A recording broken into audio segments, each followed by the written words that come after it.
انک لمن المرسلین، اور بے شک اے نبی صلی اللہ علیہ وسلم آپ ضرور رسولوں میں سے ہیں۔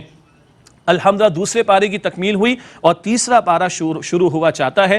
رسولوں کے تعلق سے کلام ہو رہا ہے۔ تلک الرسل فضلنا بعضهم علی بعض، یہ رسول ہیں، ہم نے ان میں سے بعض کو بعض پر فضیلت دی۔ ایمان ہمارا تمام انبیاء رسول پر ہے، لیکن نبیوں کی فضیلت قرآن سے ثابت ہے۔ فرمایا منہم من کلم اللہ، ان میں سے بعض سے اللہ نے کلام فرمایا، کوہ طور پر موسیٰ علیہ السلام سے اللہ کا کلام، اور شب معراج محمد مصطفیٰ کریم صلی اللہ علیہ وسلم سے کلام۔ ورفع بعضهم درجات، اور ان میں سے بعض کے درجات اللہ فرماتے ہیں ہم نے بلند کیے۔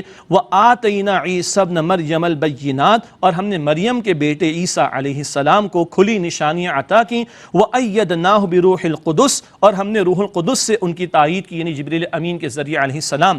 عیسیٰ علیہ السلام کو معجزات عطا ہوئے، جبریل امین کے ذریعے ان کی تائید ہوئی، یہ بات پہلے بھی ہم پڑھ چکے ہیں۔ وَلَوْ شَاءَ اللَّهُ مَا اقْتَتَلَ الَّذِينَ مِن بَعْدِهِم مِّن بَعْدِ مَا جَاءَتْهُمُ الْبَيِّنَاتُ، اور اگر اللہ چاہتا تو وہ باہم نہ لڑتے جو ان کے بعد ہوئے، اس کے بعد کہ جب ان کے پاس کھلی نشانیاں آ گئیں۔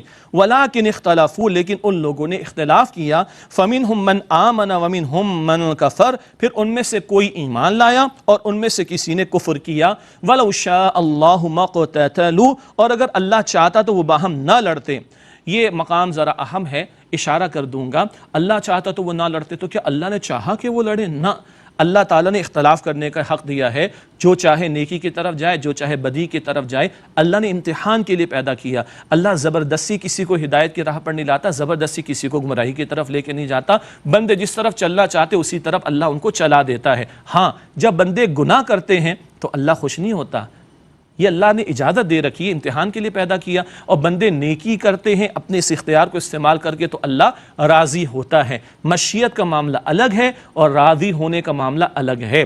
فرمایا وَلَوْ شَاءَ اللَّهُ مَا اقْتَتَلُوا، اور اگر اللہ سبحانہ وتعالیٰ چاہتا تو وہ باہم نہ لڑتے۔ وَلَٰكِنَّ اللَّهَ يَفْعَلُ مَا يُرِيدُ، لیکن اللہ جو چاہتا ہے کرتا ہے۔ اس نے امتحان کے لیے بندوں کو پیدا کیا، اب جو خیر کی طرف بڑھنا چاہے گا اس کو خیر کی طرف اللہ بڑھا دے گا۔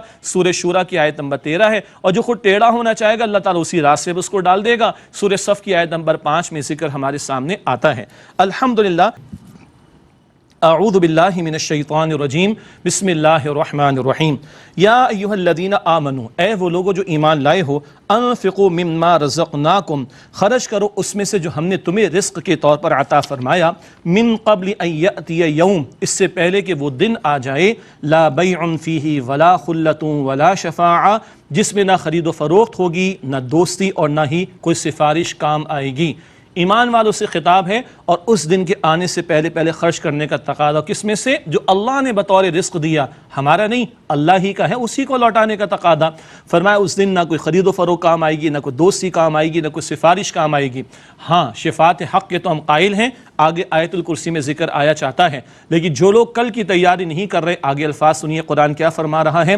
والکافرون هم الظالمون، اور کافر وہی تو ظالم ہیں، استغفر اللہ، جو کل کی تیاری نہیں کر رہے، آخرت کی تیاری نہیں کر رہے، عملی اعتبار سے یہ کفریہ روش ہے۔ اللہ اس سے ہمیں بچائے اور کل کی تیاری کی توفیق عطا فرمائے۔ اس کے بعد سورۃ البقرہ آیت نمبر 255 ہے، 255، اور قرآن کی عظیم ترین آیت، جی آیت الکرسی آ رہی ہے۔ ایک آیت میں 10 عظیم جملے اللہ رب العالمین نے عطا فرمائے۔ رب کائنات کا تعارف، اس کی ذات و صفات کا بیان بڑے جامع انداز میں ارشاد ہوا۔ اللہ لا الہ الا ہو، اللہ اس کے سوا کوئی معبود نہیں۔ الحی القیوم، از خود وہ زندہ ہے اور ہر ایک کو تھامنے والا ہے۔ سب کا خالق وہ، زندگی دینے والا وہ، موت دینے والا وہ، سب کو تھامنے والا وہ ہے۔ لا تأخذہ سنۃ ولا نوم، نہ اسے اونگ آتی ہے اور نہ نیند آتی ہے۔ یہ اونگ آنا، یہ نیند آنا، یہ تو کمزوری ہے، یہ کمزوری مخلوق کے ساتھ وابستہ ہے، خالق کے ساتھ وابستہ نہیں ہے۔ اللہ اکبر۔ اور صوفیاء کرام نے بڑا پیارا جملہ عطا فرمایا، فرماتے ہیں کہ اللہ کو نہ اونگ آتی نہ نیند، ہر لمحے اللہ کی توجہ بندے کی طرف رہتی ہے۔ یہ بندہ ہے جو سو بھی جاتا ہے، اونگ بھی لیتا ہے، غافل بھی ہو جاتا ہے، رب کو بھی بھول جاتا ہے، رب کی توجہ تو ہر آن رہتی ہے، نہ رہے تو نہ یہ سانس چلے، نہ یہ زبان بولے، نہ یہ آنکھ دیکھ سکے۔ اللہ اکبر۔ لہو ما فی السماوات وما فی الارض، اللہ ہی کے لیے جو کچھ آسمانوں میں ہے اور جو کچھ زمین میں ہے۔ ہم کہتے ہیں میرا مال، ہم کہتے ہیں میری پراپرٹی، ہم کہتے ہیں میری اونرشپ. او بھائی یہ پوری کائنات کا خالق اللہ، اس کا مالک بھی اللہ، جو آسمان و زمین میں ہے سب کچھ اللہ کا. ہم ٹرسٹی ہیں، ہم کسٹوڈین ہیں، ہم امین ہیں، مالک تو اللہ ہے. من ذا الذی یشفع عندہ الا باذنہ، کون ہے جو شفاعت کر سکے اس کے حضور مگر اسی کی اجازت سے. اللہ اکبر. یہاں اللہ تعالیٰ نے امید دلائی ہے شفاعت ہوگی اللہ کے حکم سے. اللہ ہم سب کو نبی پاک صلی اللہ علیہ وسلم کی شفاعت نصیب فرمائے، مگر شفاعت اللہ کے اذن سے ہوگی. یعلم ما بین ایدیہم وما خلفہم، اللہ جانتا ہے جو کچھ لوگوں کے سامنے ہے اور جو ان کے پیچھے ہے. ماضی میں لوگ کیا کر چکے اللہ جانتا ہے، کیا کر رہے ہیں، کیا کریں گے، اللہ ہر بات کا علم رکھتا ہے. ولا یحیطون بشیء من علمہ الا بما شاء، اور وہ لوگ احاطہ نہیں کر سکتے اس اللہ کے علم میں سے کسی بھی شے کا مگر اتنا جتنا وہ چاہے. کل علم اللہ کے پاس ہے، جتنا اس نے چاہا عطا فرمایا. سب سے عظیم علم تو وحی کا علم ہے جو اللہ نے پیغمبروں کے ذریعے عطا فرمایا، اور بندے جو کچھ ڈسکور کرتے چلے جا رہے ہیں وہ بھی اللہ کے اذن سے ہے.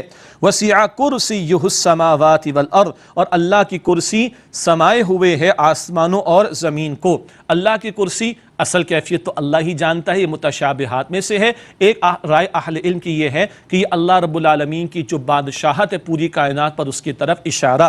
ولا یؤودہ حفظہما، اور اللہ سبحانہ و تعالیٰ کو ان کی حفاظت تھکاتی نہیں ہے.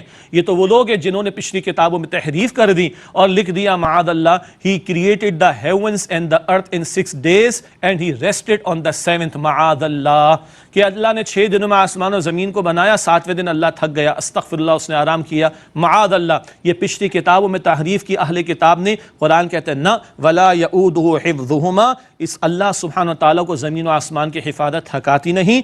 وہو العلی العظیم، اور وہ اللہ بہت بلند مرتبے والا، بڑی عظمت والا ہے. یہ آیت الکرسی اللہ کے پیارے نبی صلی اللہ علیہ وسلم نے ہر فرض نماز کے بعد اس کی تلاوت کی تلقین فرمائی، اور آپ نے فرمایا کہ جو اس کی تلاوت کو اختیار کرے، اس کا معمول بنائے، بس جنت میں داخلے میں موت ہی کا فصل ہوگا. ادھر موت، ادھر انشاءاللہ اس کے لیے جنت کا فیصلہ. اللہ ہم سب کو فرض نمازوں کے بعد آیت الکرسی کی تلاوت کی توفیق عطا فرمائے.